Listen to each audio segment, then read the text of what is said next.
This is NFA Talk, the show that talks about guns and gun rights, keeping you up to date with what's currently going on, from the newest guns, promotions, and events, plus how we're lobbying for your rights.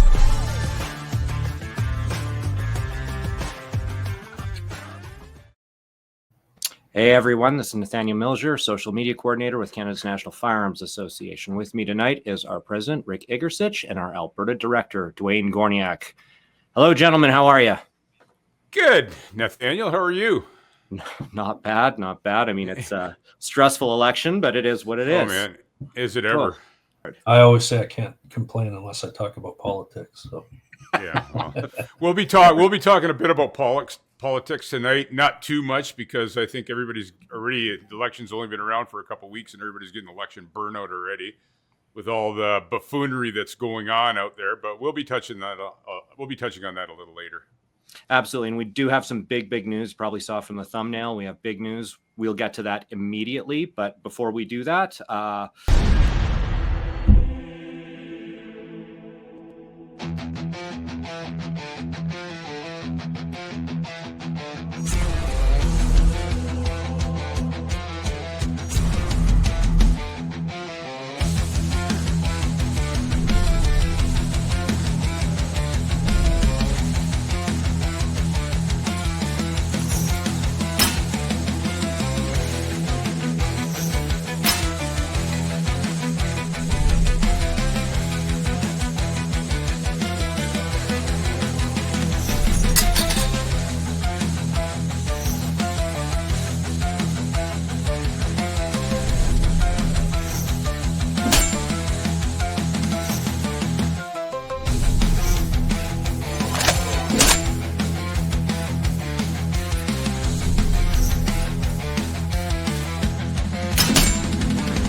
That's quite the video.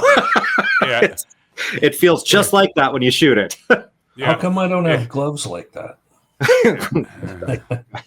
Get you some. I don't know, man, but it doesn't get any better than that rifle that we're giving away in a short time now, just before the AGM. Well, and speaking of the AGM, let's throw this up here. So it's less than a month away, and it's going to be a big one. And I know that it's going to be a little bit weird because we're currently in election mode, and by the time the AGM comes through, we're going to have a new prime minister, God willing. And battle plans change, but we do have some pretty cool guests coming, and I'll give it away to Rick there. Yeah, it's going to be. It starts. There's a meet and greet on Friday, May 2nd. The AGM itself is on Saturday, May 3rd, and we're going to have some outstanding guests there. Sheila Gunn-Reid from the Gun Show, CFO Alberta Terry Bryant is going to be there.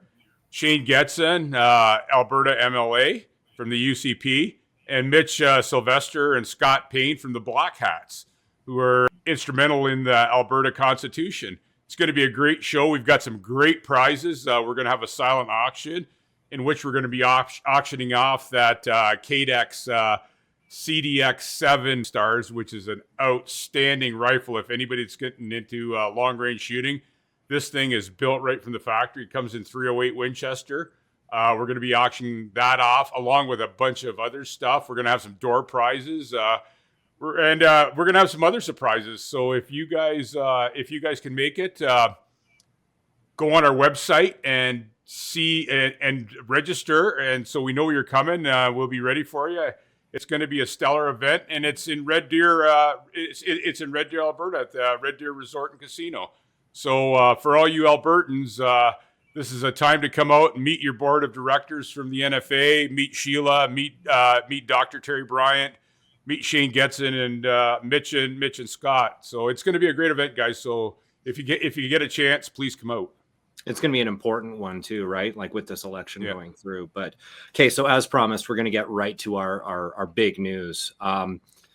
So for the last little while, the NFA has been trying to put together a program.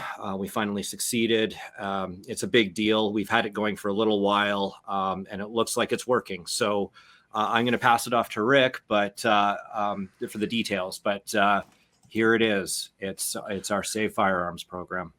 Yeah, this is real big news, folks. This is the NFA Save Firearms Program.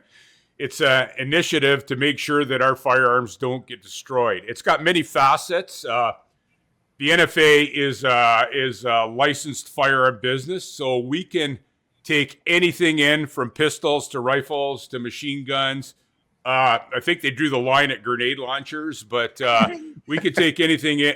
We can take anything in and hold it in case there's an estate issue going on till Bill C-21 gets pulled back. We can take firearms in. If there's legal issues, we can hold them for you. Or if anybody doesn't want their firearms, we can take them in. We don't want to see any firearms in Canada get destroyed. You can read more about it on our website. You know, we have like it says there, it's a secure, discreet safekeeping for all classes of firearms. Like I said, probably not grenade launchers.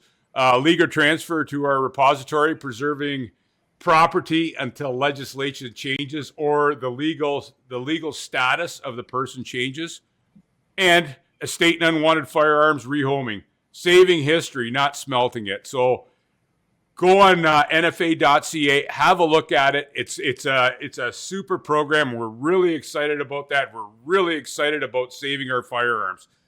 That's been one of the goals of the NFA since the start, to make sure that our Canadian heritage, history, and heirlooms don't get destroyed. So, like I say, check it out on our website, and we're more than happy to take anything in you've got, no matter what the circumstances are.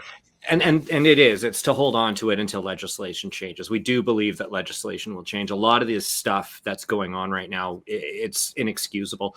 If you do tune into NFA Talk often, or a regular viewer, you'll notice that, you know, the Enfield Armory here, where I have all of my antiques, because I'm not into the new stuff. I believe people should be able to own it. I'm not an AR guy. I'm not an M14 guy or anything like that. But in the last, you'll notice that behind me, the background has changed because a couple of my antiques were yet again banned in the last ban. So in the one that was banned, I believe, was about 80 years old, right? So if you look at that list, the Farquhar Hill, the Selbstlader, those are not assault rifles or even assault style firearms. It's absolutely ridiculous. It's preposterous. So what I'll be doing, rather than getting them smelted, is I will be sending them to the NFA, where they can hold on to them for me, so that, you know, even if this legislation doesn't even get changed, at least it's safe. But we are saving firearms right now, right this second. Okay. Rick and I deal with people emailing us, calling us all the time because classification has changed, or it's a little old lady and her husband has died, and now she's getting pestered by the RCMP because he had a 1922 Webley. And what do you do with it? What do you do with it? Well, it comes to us now, and we'll hold on to it for you. And when legislation changes, we can get it back to you, and then you can sell it if you want, or do whatever you need to do with it. But it doesn't just get wasted and destroyed. A lot of these are historical pieces. So anyways, just a week ago, I was in Edmonton and talking to a family member of mine that I hadn't seen in a couple of years. And he had just gone through this as well, my wife's uncle. And so he actually had to give up a couple of his firearms to the RCMP because he didn't have his license renewed, and he was in the middle of trying to pass it on down to his son. And at the same time, the one firearm had been reclassified, gone prohibited, and he lost all that. And this would be the perfect scenario as to where the NFA can save these firearms from getting into the clutches of the hands of the government. So it was unfortunate. I didn't have a chance to talk to him earlier than that. But when I told him about this venture that we're doing, he was happy to hear about that, and he'd wished he had called me sooner. So yeah, that's part of our mandate, to save firearms.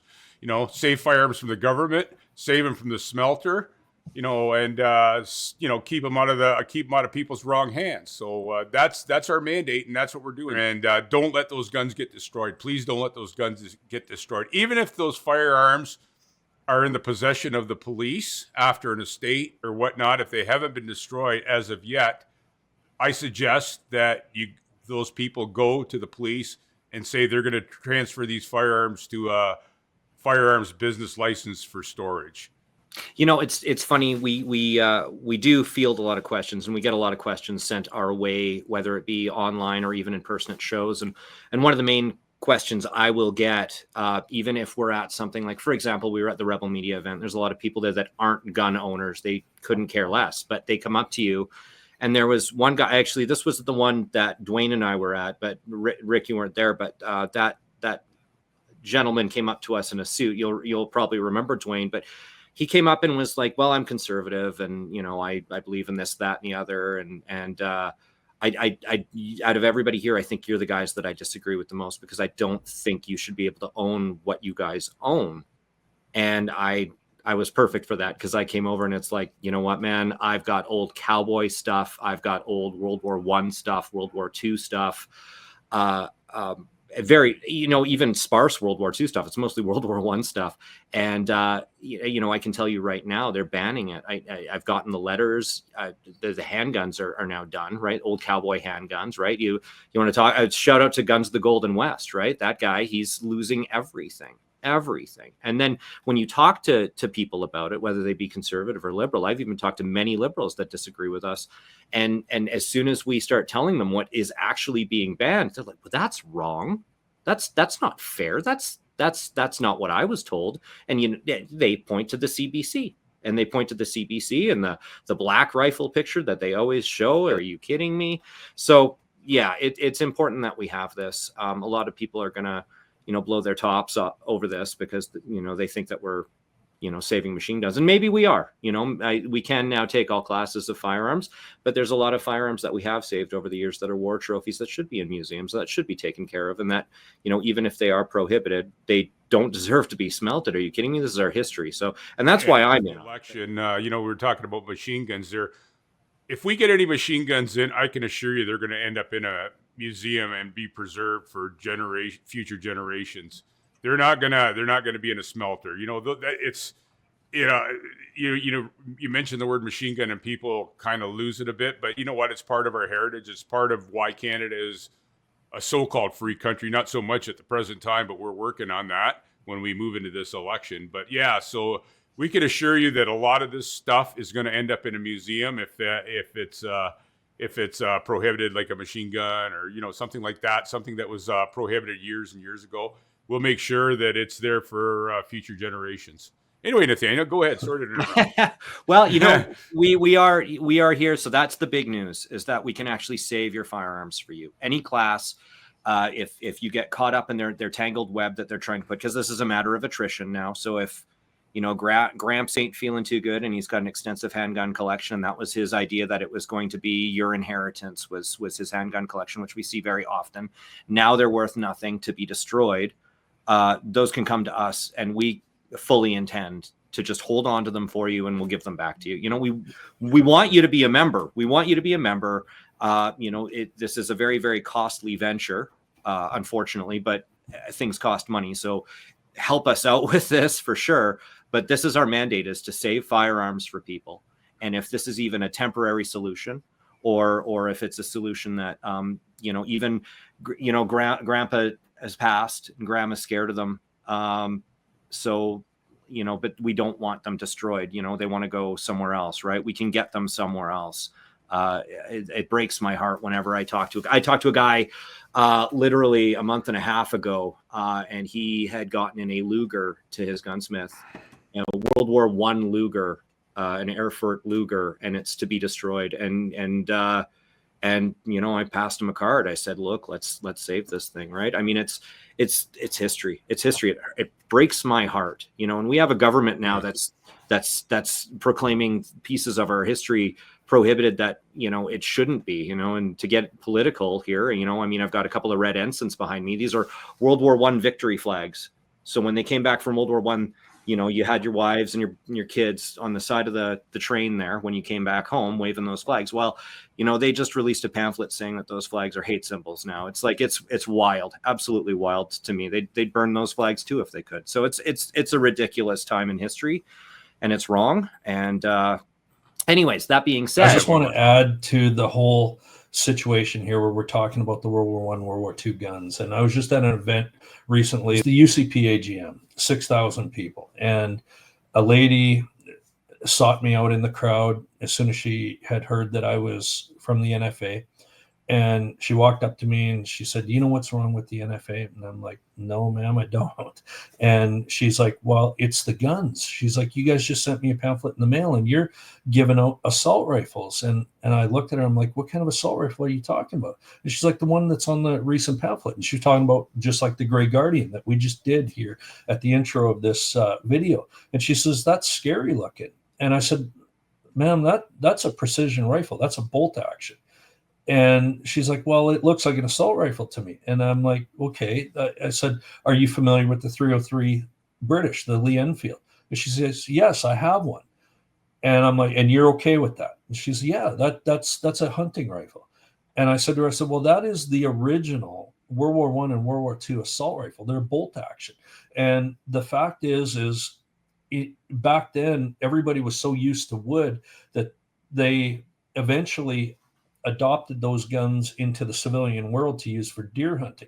And everybody's gotten to know it that way. But our liberal society and governments over the last 30 years have really brainwashed people into believing that anything that looks black or tan or a little bit, they call it tactical looking, is an assault rifle. And it's not.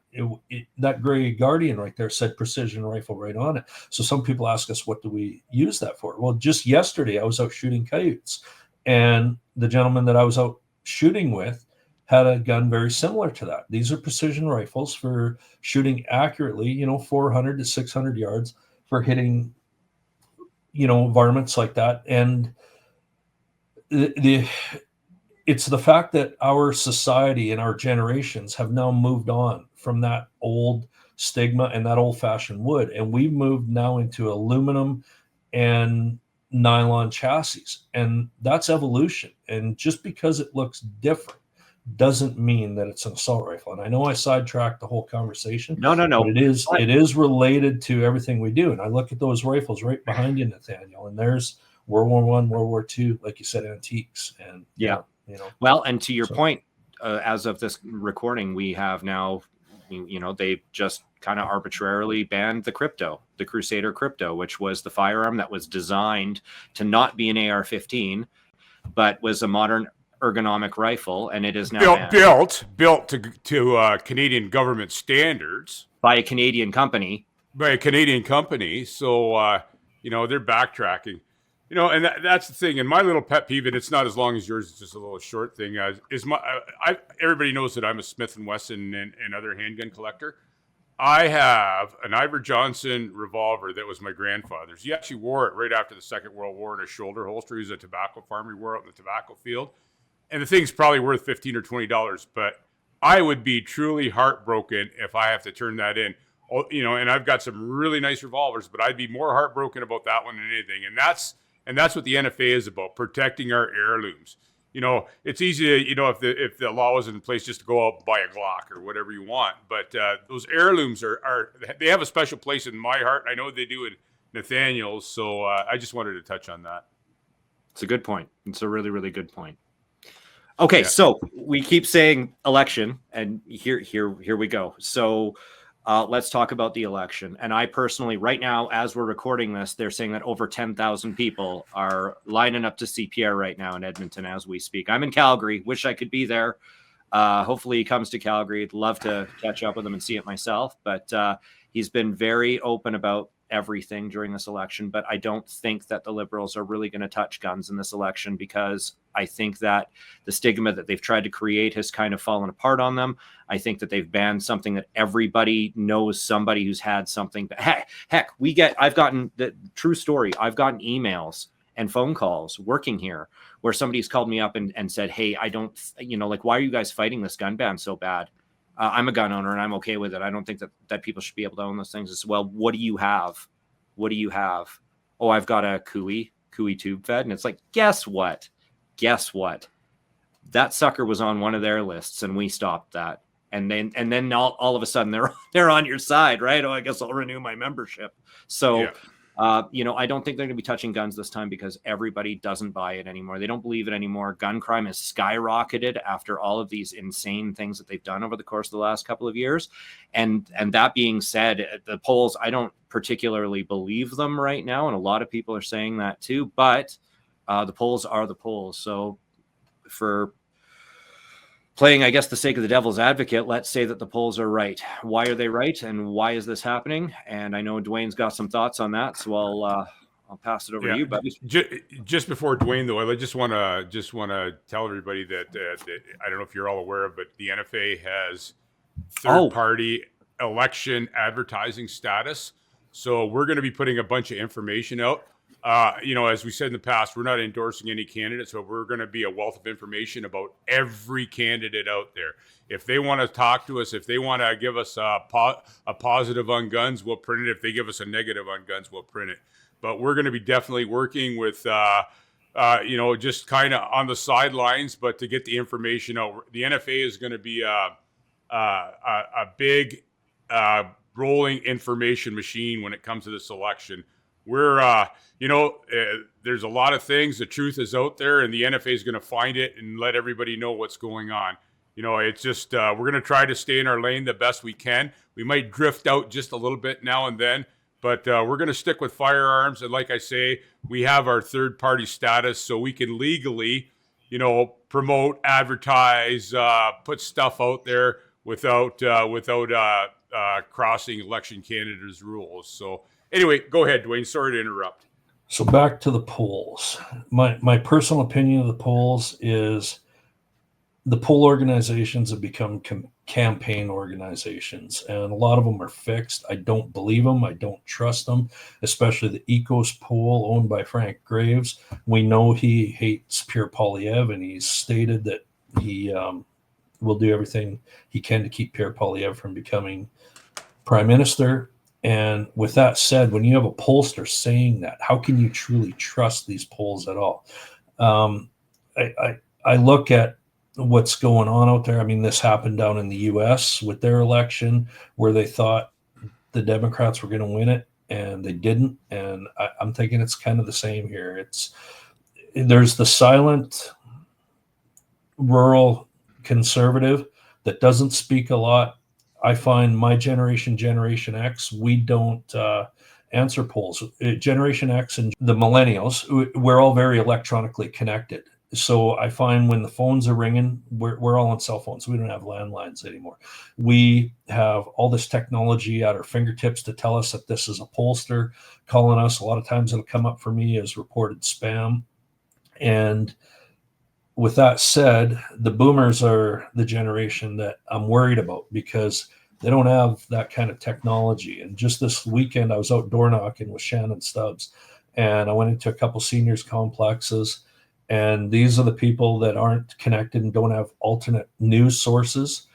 And to give you an idea of how bad that is, the one gentleman said to me, well, I don't think Pierre Poilievre has very much experience. Maybe when he gets a couple years behind his belt, I'll think about voting for him. And I had to inform him that Pierre had over 20 years experience as a politician. And so there's the situation where, we've got 3 censorship bills in this country that the government has brought forward and tried to table here, C11, C18, and C63. And these people are, I'm going to say, brainwashed by the CRTC content that's shoved down their throat. They don't have alternate opinions to watch. And so someday when the Conservatives get back into power, I think they need to bring out rural and get these seniors connected, because it's pretty scary how disconnected they are from the real world. So, yeah. With that said too, I sit on a conservative EDA also, and I was on the sign committee. And what I found, and it kind of correlates to what Nathaniel said about the Edmonton rally tonight with 11,000 people. I would go out with a truckload of signs. I'd be putting out signs, and people from across the street and down the road would be coming towards me and asking me for a sign. So basically, I was kind of doing door knocking and sign placement at the same time. I ended up in a lot of driveway conversations.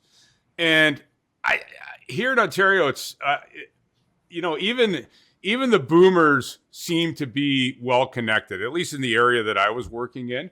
And before, and this isn't my first kick at the can, before in other elections, you'd go to their door and they go, oh yeah, they'd quietly say, well, we're probably going to vote. We're probably going to vote CPC. Now, basically, these elderly ladies run out and give you a giant hug and say, we really like what you're doing. We need to get rid of this Liberal government. It's a whole different attitude I'm finding in this election. And I haven't, of course, my riding is primarily blue riding, but I haven't got any negative like Dwayne has about Pierre Poilievre. There's no negativity. And I had NFA business today, and I had to drive across the riding, and the CPC signs are outnumbering the Liberal signs of my riding. Probably, I would venture to guess, and this isn't exaggerating, 200 to 1. I saw 7 Liberal signs from one end of our riding to the other. I traveled on Highway 3, which basically intersects or cuts our riding in half. And I didn't see any Liberal signs, not even and the ones I saw were on public property. They weren't on lawns. That tells me a lot. But what tells me more is you look at the turnout on these rallies. You look at the one in Edmonton tonight, we got 11,000, maybe more. That's just the count. They're probably not all in the doors yet. We have that plus every other rally, even in Liberal strongholds. The Conservatives have filled the house. That's saying a lot right there. Carney has a rally, and 25 people show up. Then another 25 show up, and he locks them out because he doesn't want to take any hard questions from Newfoundland fishermen. What kind of prime minister is that? We talk about this all the time, and like I say, I'm leaving the firearm lane just a little bit here. But when we have an unelected prime minister who's a globalist and a capitalist, that's what I expect from him. From Pierre Poilievre, and I know Pierre Poilievre. He's a down to earth, conservative. He's not what the Liberals and the mainstream media is making him out to be. By far, he's not that. But when you talk about what you're going to do with the CBC and what the other parties say they're going to do about the CBC, which way is the CBC going to lean?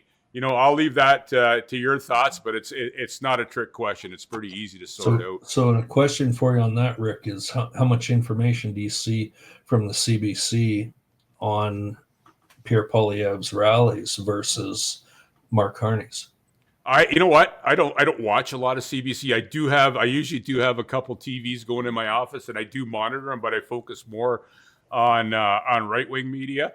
But what I've been hearing, less than 5% content on the CBC, and don't quote me to this number. This is information I heard, is about the CPC and about the rallies. Most of it is pro-liberal content and anti-Poilievre content. So yeah, we're talking it's predominantly comparing him to Trump over and over and over.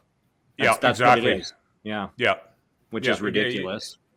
So I would say it's 95 pro-liberal, 5%, not even pro-conservative, just getting the word out there. Although a couple reporters have challenged Carney on a few items, but they seem to back out real easy. They don't go in for the final shot. That's what I've been noticing. And our team has been following all of this very closely, especially Nathaniel. He's on this stuff. The man doesn't sleep. He works 24 hours a day to keep up on this stuff so we can get the information out to you. And that's important to us, to make sure that you have the most current, vetted, true information. Because a lot of information on the internet is not vetted, and it's definitely not the truth. And that's another one of our mandates. We're transparent, but we don't lie. The information we get out is truthful information, and you can bet the farm that when we put it out there, it happened or it's going to happen, because everything is triple vetted. And that's exactly how it is. There's basically our social media department. It basically goes through 3 hands before it hits social media. And on that note, I just want to bring it back to guns just for a second.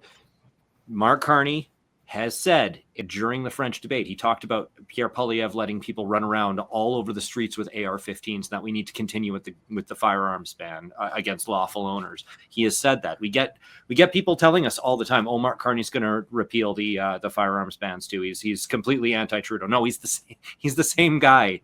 He's been helping him for the last how many years? They're the same guy. 8.5. Yeah. Guy. Yeah, like it's so he is a gun banner. He has said he is. I mean, I'm not even going to talk about who he just put into play in Montreal. No point in giving them bandwidth. But that being said, by choosing the people he has chosen to run with, as well as his own words during the French debate, he is a gun banner. He is not a friend of firearms owners in Canada, legal firearms owners in Canada. He's the hell of a friend for illegal firearms owners. They just seem to run the place these days. So and they're hiring anti-firearm candidates to run. Natalie Provost, prime example, worked against firearms for years. Claims she's never been a lobbyist, or that was not her forte, but it's easy to read between the lines on that one. She is about as anti-firearm as it gets, with the other group of antis, which I've run into on occasion at the Senate and other government facilities. But people need to know what's out there, and as far as firearms go, I can assure you that the NFA is probably dug in harder than we ever have. And we're running a multifaceted approach to this. We're not just saying, you know what, we're going to put the information out. That's our number one, put information out about the candidates, about the opinions, what's going on. But number two, we're getting out and talking to people. We're getting out and we're speaking to people about what's going on, about their personal property and their guns. More people out west in Alberta, Manitoba, more so appreciate it than if I go into downtown Toronto. But I'll tell you something. There's a lot of gun owners in downtown Toronto, too, that don't agree with what's going on. Unfortunately, they're outnumbered by I wouldn't say antis, but easy swayed people towards the liberal side of things. That's basically what we have in Ontario. Ontario is basically a little red dot in the center of it, which is Greater Toronto, with I think 32 or 33 ridings. And the province, which is massive, is all blue, except for a few little dots in the north, which are NDP. But that little block in Toronto definitely controls the election. Just the same, I think Nathaniel and I were talking the other day about out west and Vancouver and in British Columbia, and how Vancouver, we don't know where it's going to go. The rural area seems to be leaning blue, but it's such a coin toss in this election. And if you were to ask me right now what I think of what's going on, I don't have an answer, because I've never seen this before. I've never seen polls like this. I've never seen rallies like this, and I've never seen sign advertising like this. So, you know what? I'd love to give you a definite on it, but I can't.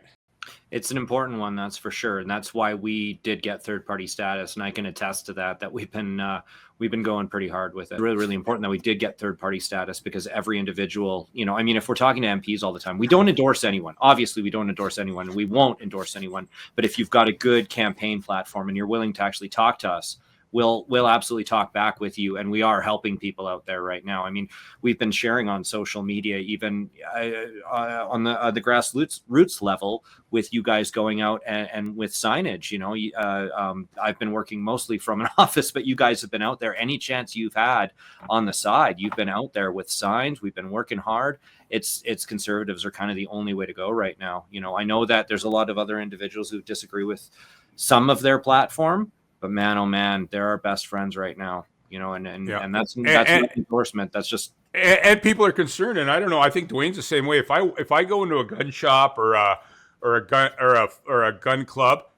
It turns out being a giant round table with me or, Dwayne, because people are concerned. People are worried. They're worried about this election more than I've ever seen.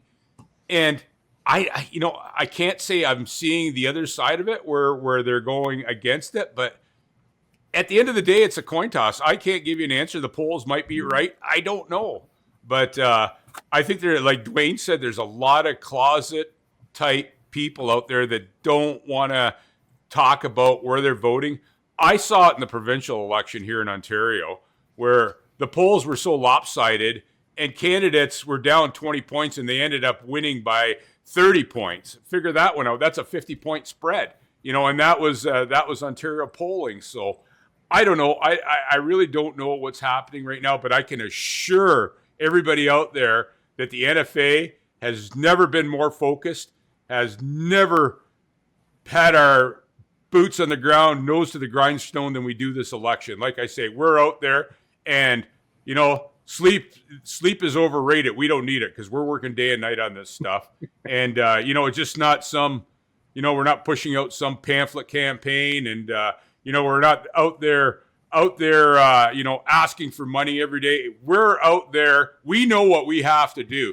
If you want to help, that's fine. But you know what? It doesn't matter. We're not working for NFA members. We're working for all firearms owners and all freedom-minded people in Canada. So, we're not going to stop. We're going to go right to the last minute. I know Nathaniel. I don't know. I run on about 4 hours of sleep. He runs on about 1. And you got to remember too, our guys have jobs.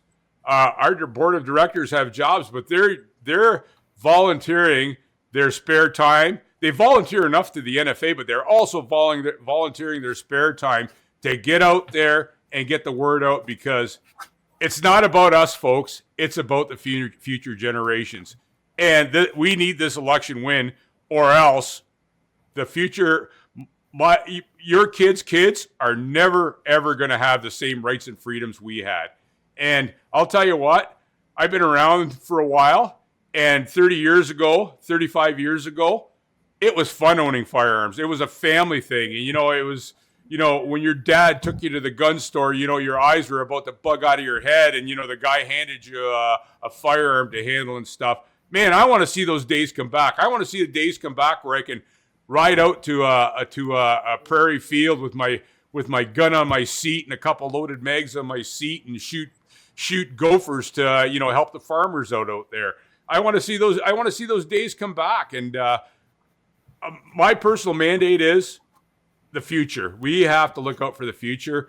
All of our guys got their own little mandates. Mine is the future. And this election, everybody, is absolutely critical.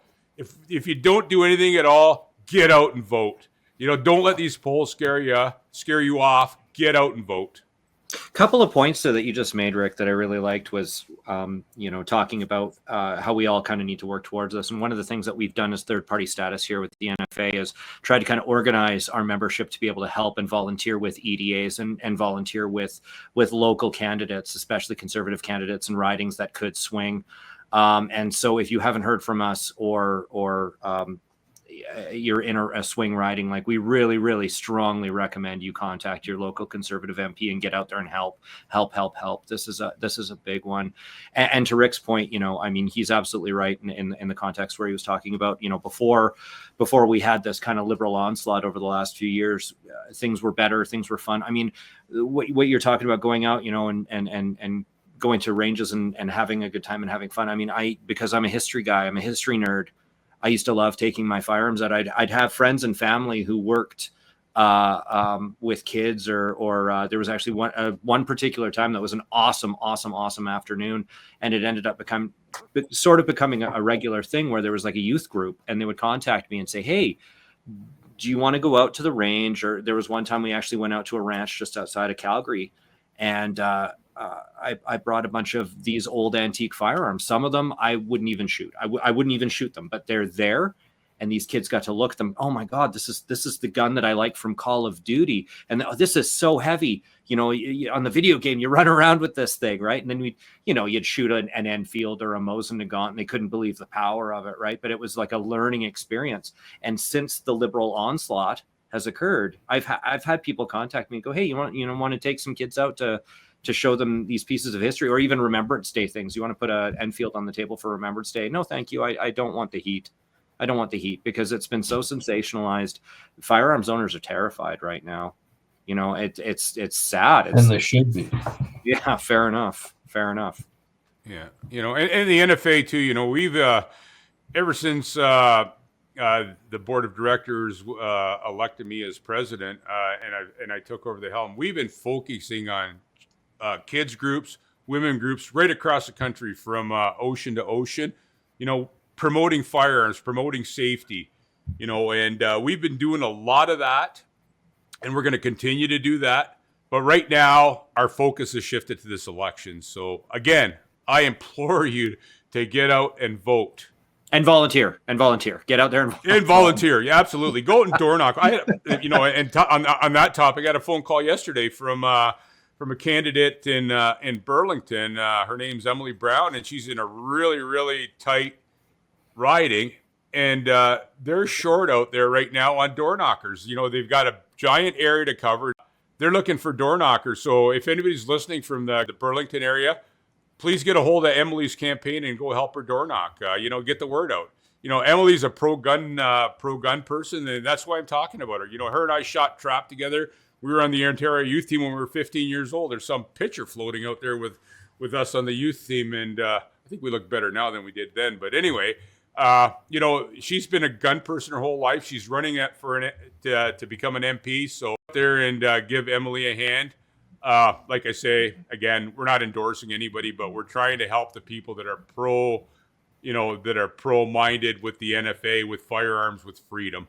And just to add to that, like some people might say, oh, it's hard, it's tough and all that. And yes, it is. I'm a business owner myself, and my business, the way it's set up is it does not run without me. So if you see me at a gun show or a political event on a weekday or a Friday or whatever, that means I had to shut my business down to come and do that. And it is what it is. That's what got me involved in the NFA back in 2013. It was literally out of being ticked off and sick and tired of being criminalized by government and the way liberals look at us and the mainstream media. And it's just a fight I had to get involved in. So I would encourage everyone else to do the same. Yeah. And you know what? And now that we're drifting a little bit out of the politics also, I just want to say the NFA's board of directors and most of our office staff are shooters. We're not just a bunch of political people in this fight for whatever reason. We're all shooters. We're all hunters.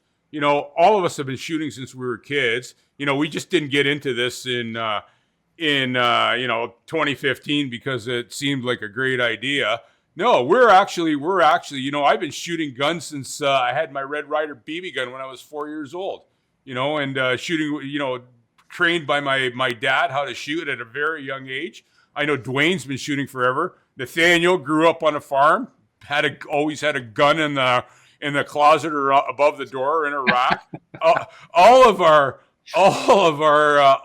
board and most of our office staff are gun people. We don't do this for the sake of just because it's some political act. We do it because, number one, we're looking after ourselves, which in my book is not the most important thing, as I alluded to earlier.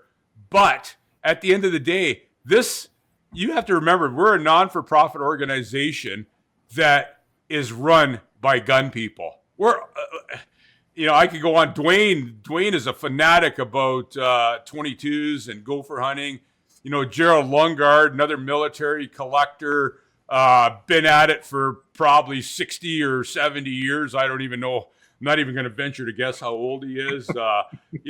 Chuck Cote, our Quebec director, competition shooter, IDPA, IPSC, Joe Estevez, big time hunter, turkey hunter, shooter, competition shooter, And Donald they just banned Feltham. his competition rifle too. They just banned his competition rifle. They just banned his competition rifle. You know, Donald Feltham, our guy out east, he is absolutely, he's been involved with firearms his whole life, hand loader, rifle builder. Nathaniel, most of those rifles behind him, he put together and made them pristine. And also, most of us are historians too. I don't have quite the knowledge, and I don't think any of us do that Nathaniel has. But if we got a question, we got a guy we can call right away. If we want to know something about a Ross rifle from World War I, Nathaniel will definitely enlighten us about it. So, I just wanted to make that clear. Because everybody's getting political burnout, and I just wanted to shift a bit. But I don't think we've ever discussed who we really are, and that's who we really are. Blair Hagan, our vice president, works at Lever Arms, and he's been a gun guy since I don't know, he was knee high to a grasshopper, I guess I can say. And we don't have anybody that's just doing this job for the sake of, well, you know what, I want to be involved in politics and use the NFA for a stepping stone, or I want to make a lot of money, so I can buy a big house or new trucks. We do this because we're passionate about what we do.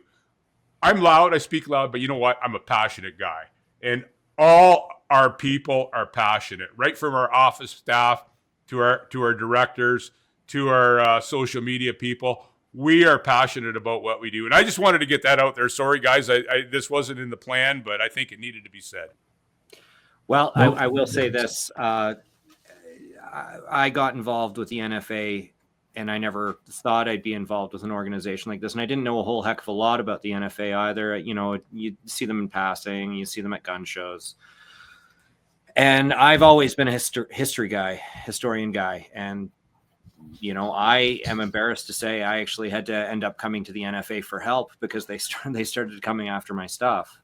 And if it wasn't for the NFA, I wouldn't have the pieces of history I have now, which, 20, 30, 40 years ago wouldn't be a problem. And, after you guys helped me, I was in 100% after that. Right. But it's kind of ridiculous that just out of nowhere, they, just all of a sudden they just start banning things. And it's like, these are my family heirlooms. What are you doing? And, I guess they made a pretty big enemy out of me when they started doing that. Right. And I've kind of worked tirelessly against them since they did.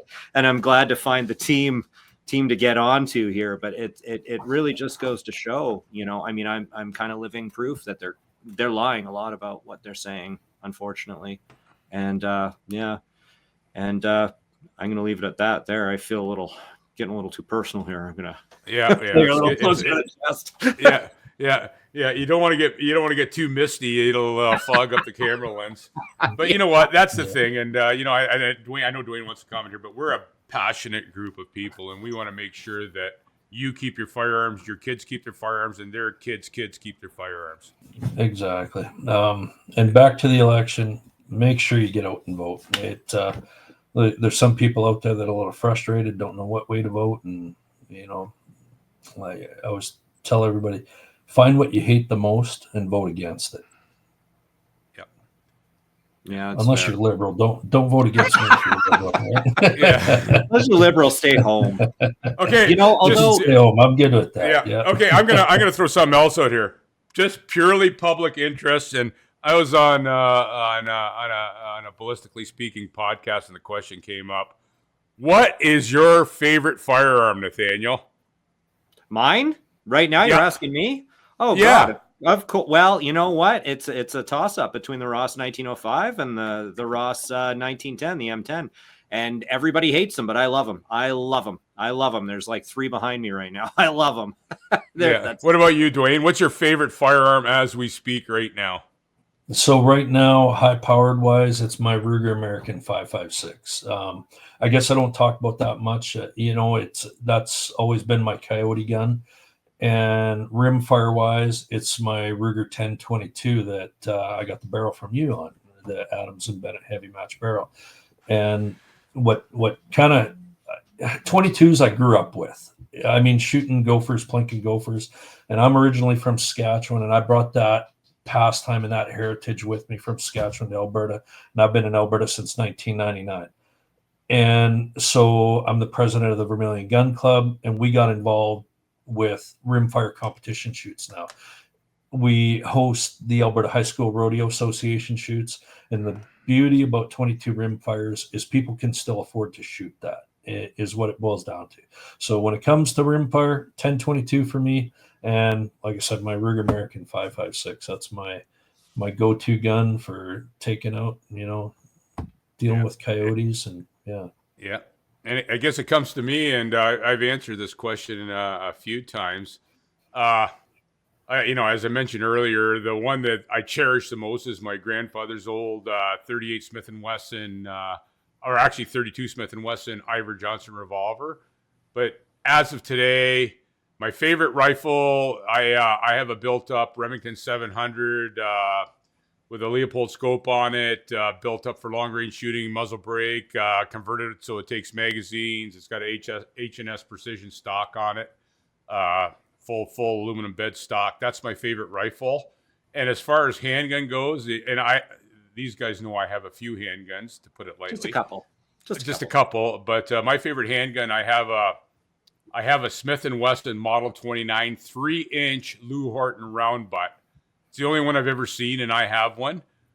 You people can look into that. It definitely it's a prohib, but that seems to be my favorite handgun. This could change down the road, but like I say, I have a few of them. But right now, because it's a kind of rare and it's kind of special, so my Lou Horton Model 29 Smith & Wesson 3-inch. What year is that? It's about a 75, 76 in that vintage. It's pre-lock. It still has a pin barrel, has the recessed cylinders in it.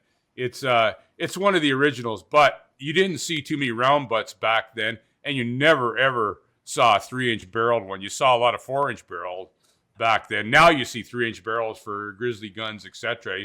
Smith & Smith is still making them, but like I say, it's one that I sure would hate to give up if the government comes to calling. So, that's my two right there. So you've had that for a while now, but let's go into a little bit of the math here. Just coincidence, or I guess hypothetically speaking, how much would that be worth if you were, I don't know, in the land of the free where you could actually buy and sell? About $4,000. There you go. And because it's under the handgun, well, it's already a prohib, unfortunately. So it was already prohibited. But to say the least, that's $4,000 down the drain, right? Well, not necessarily, even before C20M, because I still could have held it to a 12.6 holder. So, okay. Yeah, and it was still worth. It wasn't worth $4,000, but it was probably still worth $2,000 in Canada. But right now, that gun's worth. That gun's worth, 4,000 American dollars. And another rare one I have, and it was, we featured it on our Wheel Gun Wednesday, was a Smith & Wesson Model 16. It's got a 6-inch heavy barrel on it, but it's a prohib because it's chambered in 32 H&R Magnum. It's a full lug. It looks like a Smith & Wesson 586, 32 H&R Magnum, full-size frame, and it's a prohib. That's how ridiculous the liberal laws are. But, that's another rare one amongst others, and I've got a few of them. I got some really rare ones. A lot of them are in the box, unfired, but, mostly Smith & Wessons. I have some Colts. I have some really nice Colts of different snake versions. And, I'm one of these people that if this liberal handgun freeze stays in effect, I stand to lose not thousands, but probably hundreds of thousands of dollars. So let's talk about that a little bit too here. I think that's a really important point that a lot of people don't get is with the handguns. Yeah, they're done. They just get melted. We get to keep them until we die or something happens and we can't own them or whatever. But it's a confiscation by attrition. They just waiting you out, right? So that they don't have to buy them. But for example, in the most recent ban, one of the ones that they banned of mine was a 1941 SVT, and it's a special SVT. It's not a Tula or an Ijevsk. It's a Podolsk. I looked everywhere for a Podolsk, and a Podolsk is a factory in Russia that was destroyed immediately during Operation Barbarossa. So they're very, very rare to find. And it was a Soviet rifle that was undoubtedly used because it's a 1941 from a really, really rare factory. And, you know, for a collector like me, I mean, you can get SVT 40s prior to their ban for, you know, I don't know, $900 or $1,000. But one like that has that crazy history to it is worth so much more.